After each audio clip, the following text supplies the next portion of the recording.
முதல்ல நான் வந்து வெற்றிமாறனுக்கும் தனுஷ் சாருக்கும் தான் நான் நன்றி சொல்லணும். அது எல்லாருக்கும் அமையுமான்னு தெரியல.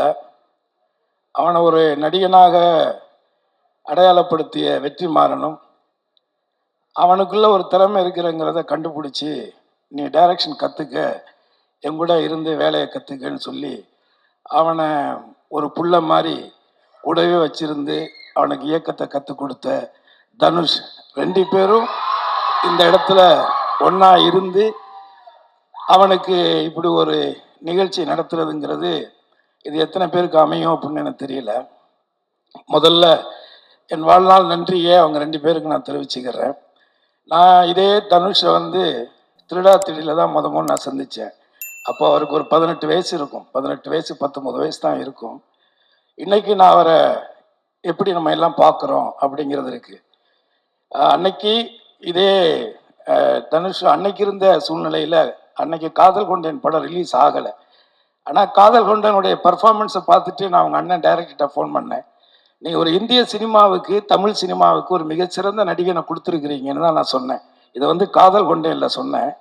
ஆனால் இன்னைக்கு இந்த சின்ன வயசில் இந்தியாவிலேயே 2 நேஷனல் அவார்டு வாங்கின ஒரு நடிகர்னா அது வந்து தனுஷ் மட்டும்தான். ஆனால் அன்னைக்கு வந்து அவருக்கு வந்து நிறையா மன வருத்தங்கள் இருந்துச்சு. ஏன்னா அன்னைக்கு இருந்த மீடியாக்கள், அன்னைக்கு இருந்த பத்திரிகைகள்லாம் வந்து இவரெல்லாம் எதுக்கு நடிக்க வந்தாருன்னா நிறைய கேலிகள் பேச்சுகள்லாம் பேசினாங்க. ஆனால் அன்னைக்கு நான் சொன்னேன், இதே மாதிரி சில நடிகர்கள், குறிப்பாக விஜய் போன்ற நடிகர்கள் கூட சொல்லியிருக்காங்க இந்த பத்திரிகைகள்.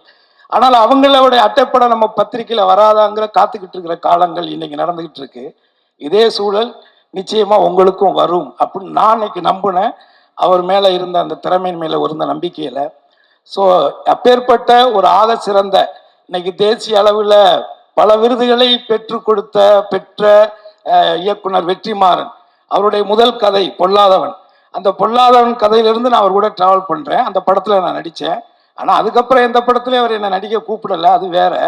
பட் இருந்தாலும் அந்த படத்திலிருந்து நான் டிராவல் பண்ணியிருக்கேன். அந்த படம் அதுலேயும் குறிப்பாக வந்து அந்த படத்தில் தனுஷ் சார் வந்து அந்த உடம்பை வந்து அவர் 6 பேக் மாற்றி அதுக்கு எவ்வளோ எஃபர்ட்ஸ் போட்டு அந்த ஃபைட் சீன் பண்ணாருங்கிறது இருக்குது. ஸோ ஆக இந்த சினிமா அப்படிங்கிறது இங்கே சொன்ன மாதிரி நான் 12 வயசுலேருந்து மேடைகளில் மக்களை சந்திச்சுக்கிறேன். 12 வயசுலேருந்து என் வாழ்க்கை இதுதான். அவன் கென்னு சொல்கிற மாதிரி எனக்கு வந்து சினிமா தவிர வேறு எதுவுமே தெரியாது. இந்த அரசியல்லாம் வந்து திடீர்னு இடையில நடந்த விஷயங்கள் தான். பட் அது பிரச்சனை இல்லை. ஆனால் ஒரு அடிப்படையாக நான் வந்து ஒரு கலைஞன், சினிமாவில் சம்பாரித்து சினிமாவிலேயே படங்கள் எடுத்து டிஸ்ட்ரிபியூஷன் பண்ணி இப்படி ஒரு நடுத்தர வாழ்க்கையை தான் நான் வாழ்ந்துட்டுருக்கிறேன். ஆனால் நான் ஒன்றை மட்டும் முழுசாக நம்பினேன், சினிமாவுக்கு நாம் உண்மையாக இருந்தால் சினிமா ஒருபோதும் நம்மை கைவிடாது அப்படின்னு நான் நம்பினேன். அப்படி நான் வச்ச அந்த நம்பிக்கையினுடைய ஒரு நம்பிக்கை தான் என்னுடைய மகன் கென்னு நான் நினைக்கிறேன். அதே நேரத்தில் என்னுடைய மனைவிக்கு இந்த நேரத்தில் என்னுடைய நெஞ்சார்ந்த நன்றியை நான் தெரிவிச்சுக்கிறேன். ஸோ அவங்களுடைய வளர்ப்பு, அவங்களுடைய அனுசரிப்பு, அவங்களுடைய அந்த மோட்டிவேஷன், இது எல்லாம் சேர்ந்தது தான் கென்னு. ஆனால் நான் எப்போதும் நம்புறது வந்து ஒரு திருவள்ளுவருடைய குரல் தான். என்னுடைய சின்ன வயசுலேருந்தே தெய்வத்தால் ஆகாதெனினும் முயற்சி தன் மெய்வருத்த கூலி தரும் அப்படிங்கிற அந்த குரல், அந்த கடவுளே நம்ம கைவிட்டாலும் நம்மளுடைய உழைப்பும் நம்மளுடைய திறமையும் ஒருபோதும் நம்மளை கைவிடாது அப்படிங்கிறத காலம் முழுவதும் நீங்கள் மனசில் வச்சுக்கணும். இந்த 25 வருஷத்தில் நான் இந்த சினிமாவில் யாருக்கிட்டே நான் எதுக்காகவும் போய் நின்னதில்லை. ஒருவேளை இந்த படங்கள் வெளியிட்டது பண்ணதில் இந்த டிஸ்ட்ரிபியூட்டர்கள்ட்ட வேணால் போய் நின்றுருப்பேன். அதை தாண்டி நான் வேறு யார்கிட்டையும் போய் வாய்ப்புக்கோ அதுக்கெல்லாம் போய் நின்னதில்லை. முதல்ல வாய்ப்பு நம்ம கேட்கிட்டோம்னாலே ஒரு நடிகன் வந்து வாஷ் அவுட்டு தான். அதை திறமையின் அடிப்படையில் இந்த கேரக்டர் பண்ணால் நல்லா இருக்கும்னு வந்தால் தான் உண்டு. ஏன்னா நான் அதிகமாக நடித்த படங்களில் ஹீரோக்கள்லேயே வந்து நான் அதிகமாக நடித்தது தனுஷ் கூட தான். நிறையா படங்கள் நான் தனுஷ் கூட மட்டும்தான் நடித்தேன். ஆனால் அவர் கூட நான் நடித்த 16 வருஷம் ஆயிடுச்சு. அதுக்கப்புறம் இப்போ நான் கரையில் நடிச்சிருக்கேன். அந்த கரையில் அவருக்கு அவார்டு கிடைச்சிச்சுன்னா எனக்கும் கொடுத்தாகணும். இல்லைன்னா நான் சென்ட்ரல் கவர்மெண்ட் மேலே வெறுப்பாயிருவேன். ஏன்னா நான் அதை பிஜேபியை திட்டங்கிட்டேன்னு சொல்லி கொடுக்காமலாம் அவாய்ட் பண்ணிடக்கூடாது, கொடுத்தே ஆகணும். அந்த விதத்தில் நான் யாருக்கிட்டையுமே பெருசாக எதுக்கும் போய் நின்னதில்லை. ஆனால் என் லைஃப்பில் ஃபஸ்ட் டைமாக இவன் நடிக்கணும்னு முடிவெடுத்ததுக்கு பிறகு நான் வந்து இதுக்கு ஒரு லவ் படம், லவ் சாங்ஸ், நல்ல சாங்ஸ் வேணும் அப்படிங்கிற பொழுது நான் நேரடியாக ஜீவியை ஒரு ஷூட்டிங்கில் தான் போய் பார்த்து, இது மாதிரி என் பையனை வச்சு பண்ணுறேன் தம்பி, நீங்கள் தான் பண்ணி கொடுக்கணும் அப்படின்னு நான் கேட்டேன். எனக்கு என்ன சம்பளம் கொடுப்பீங்கன்னு அவர் கேட்கல. இன்றைக்கி நீங்கள் என்ன சம்பளம் வாங்குறீங்கன்னு எனக்கு தெரியும். ஆனால் நிச்சயமாக என்னால் அதை கொடுக்க முடியாது.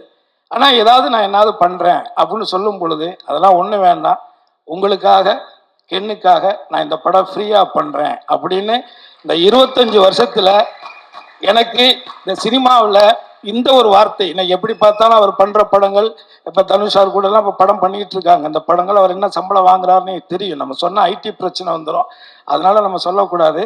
பட் இருந்தாலும் இது வந்து ஒரு வாழ்நாளில் நம்ம வந்து அவருக்கு நன்றியோட இருக்கணும். அதே மாதிரி இதில் ஒர்க் பண்ணியிருக்கிற எல்லாருமே என்னுடைய ஃப்ரெண்ட்ஷிப்புக்காகவும் அவனுடைய பழக்கத்திற்காகவும் அவன் மேலே ஏதோ ஒரு பாசத்தினாலையும், அதுலேயும் இதில் இருக்கிற நிறைய பேர் தனுஷார் கூட இருந்தவங்க தான். ஸோ அவங்க எல்லாருமே தனுஷார் மூலமாக தான் இவனுக்கு அவங்களெல்லாம் தெரியும்.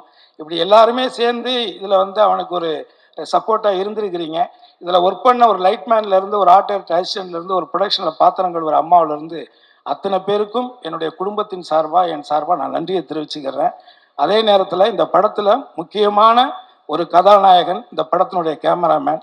அந்த பையனுக்கு பெரிய இது இந்த இன்று எல்லாம் இல்லாட்டியும் கூட, ஆனால் நிச்சயமாக இந்த தமிழ் சினிமாவில் ஒரு தவிர்க்க முடியாத ஒரு ஒளிப்பதிவாளராக அந்த பையன் வருவான், அது என்னுடைய நம்பிக்கை. ஸோ இதில் நான் எல்லாருக்கும் அதாவது கருப்பையா குடும்பத்தார், பிரதீப் பிரணவ்னா அவங்க அம்மா, அவங்க குடும்பத்தார், அவனுடைய வருங்கால மனைவி, இப்படி எல்லாருக்கும், பத்திரிகையாளர்கள் இங்கே கலந்துக்கிட்ட, அதே மாதிரி இந்த படத்தில் கென்னுடைய ஃப்ரெண்ட்ஸு, இவங்க தான் கிட்டத்தட்ட 2 வருஷம் இவங்க பண்ண டார்ச்சரை தாங்கின என் பொண்டாட்டிக்கு தான் எந்த அவார்டு வந்தாலும் நீங்கள் கொடுக்கணும். 2 வருஷம், ஒரு நாள் 2 நாள் கிடையாது. கதை எழுதுகிறேன், பாட்டு எழுதுகிறேன், கம்போஸ் பண்ணுறேன்னு. நம்ம வீடே வந்து ஒரு மினி ரெஸ்டாரண்ட் மாதிரி தான் இருக்கும் எப்போதுமே. 10 பேர் 15 பேர் சமைச்சு போட்டு தான் அவன் இவ்வளோ ஒல்லியாக இருக்கா. என் ஒய்ஃப் ஆக்சுவலி இதை விட ரொம்ப நல்லா குண்டாக இருந்தா. இவ்வளோ இழைச்சி போனது காரணமே என்னென்னா இவங்க பண்ண டார்ச்சர் 2 வருஷம். பட் அவங்க எல்லாருமே இங்கே வந்திருக்காங்க. எல்லாருக்கும் என்னுடைய வாழ்த்துக்கள். சினிமா உங்கள் அம்மா எங்கள் அம்மா இல்லை, இது சினிமா. இதை மட்டும் மனசில் வச்சுக்கோங்க. அதுக்கு என்ன இருந்தாலும் அதுதான். எதையுமே தலையில் ஏற்றிக்காதீங்க. இன்னைக்கு நீங்கள் இயக்குனர் ஆனது உங்களுக்கு தவிர்க்க முடியாத ஒரு சூழல், அவ்வளோதான். ஆனால் அதை கற்றுக்கன்னு சொன்னது தனுஷ் தான், அதில் ஒன்றும் மாற்றுக்கிறதே கிடையாது. உன்னை அவர் ஏன்னா அவர் ஒன்றை செலக்ட் பண்ணுறாருன்னா அவ்வளோ ஈஸியாக ஒரு விஷயத்த செலக்ட் பண்ண மாட்டார். அப்படி செலக்ட் பண்ண ஆட்கள் யாருமே இந்த சினிமாவில் தோக்கவும் கிடையாது. எல்லாமே ஒரு பெரிய இடத்துல தான் இருக்காங்க. நான் பேரெல்லாம் சொல்ல விரும்பலை.